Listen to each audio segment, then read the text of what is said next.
The sound of what I hear.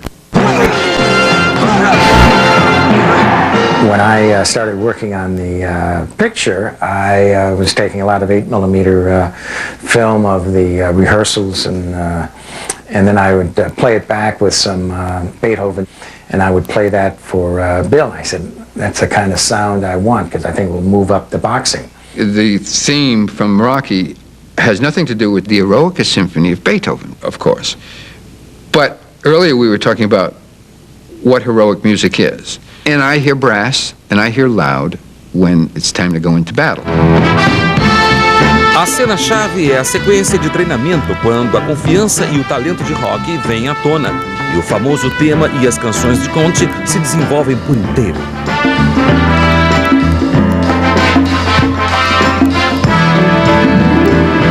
I had this theme for the Rocky character. A very sad theme. And I did this for the whole movie. I mean, so get time for the guy to train, right? The training time. And I had the little fanfare. So I did that. And I went through. And I did about a minute, because the director said, oh, give me about a minute, I cut this film. It's easier to cut film to music because there's the rhythm and all that kind of stuff. So after that, he says, give me another 30 seconds. Okay, I went back home.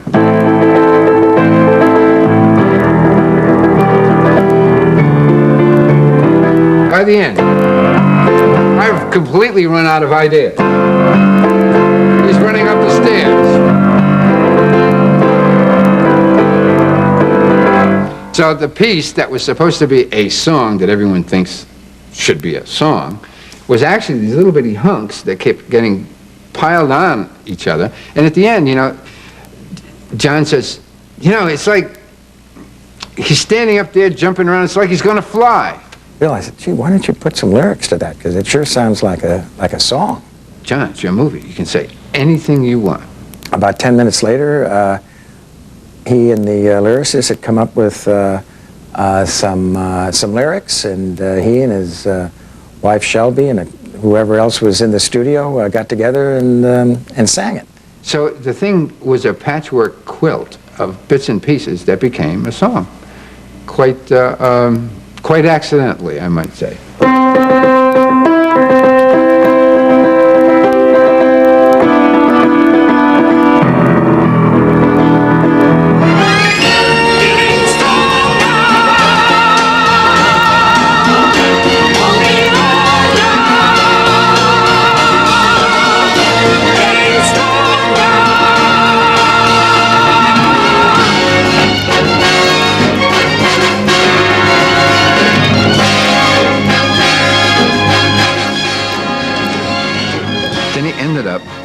These stairs that he dragged himself up in a previous montage.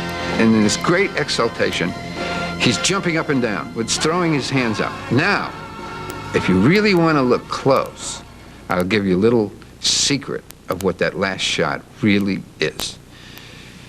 John had shot Mr. Stallone at the top of the stairs, jumping up and down, and the shot was close on Sly. Close, meaning a close shot. And then it widened, and it widened, and it widened, and it widened. So it didn't give the desired effect with the music, because the music was going berserk. And I said, gee, I wish that zoomed in. So I sent it over to the optical lab and asked them to reverse it. And that shot now is backwards.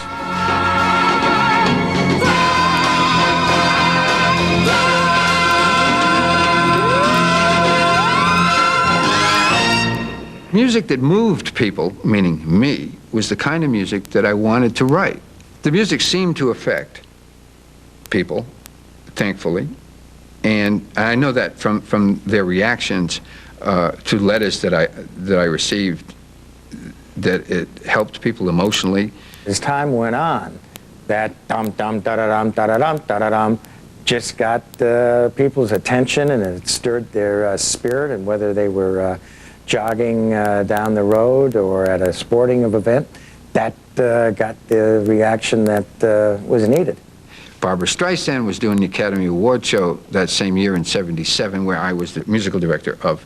And on the podium, she said, you know, in the morning I get up and I put on that when I go running, and it really makes me, gets me up for the day. It was something very complimentary, which I appreciate. And of course, I had asked my wife, I don't know what I have to do, because I don't certainly turn that music on to get up for the day. But I'm glad that it works for someone else. It's wonderful. I mean, it's just wonderful if it does, when it does, because music works for me like that. I do have other pieces, not of my music, that reach me.